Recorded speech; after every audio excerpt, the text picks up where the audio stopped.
So today I'm going to show you how to withdraw from your Ibotta account.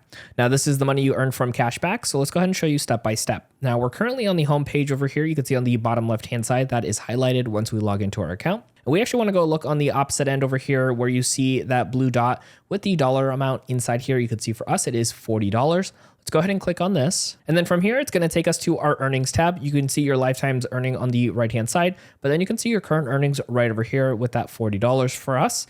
Right underneath that, we're going to see the withdraw button. Let's go ahead and click on this. So now that's going to go ahead and take us over here to our earnings page. Now there's multiple ways to go ahead and withdraw this money. The first one that is going to be instant is with our gift cards. They do give you a lot of different options here for you with a minimum of $20. So we want to make sure we have enough for that. But of course you can do it beyond just the 20. Now the other option is going to be either with a PayPal account or with your bank account. And you can see we have our current bank account right over here on file for us. Now, if you do need to learn how to add your bank account on file and want to see the steps for that, I'll have it in the show notes down below for you. So for us, we're going to want to go ahead and withdraw it to our bank. So let's go ahead and choose that option. Now from here, it is just going to show you the bank account with the last 4 digits on there. And it's going to ask you how much you'd like to withdraw, keeping in mind that the minimum is $20, but you can do anything between the 20 or whatever you have, which we have 40. So let's go ahead and show $40 on here. We're going to click done. And then from here, it's going to have the review button now highlighted. Let's go ahead and click on this. Now, this is just a quick review, making sure everything looks good.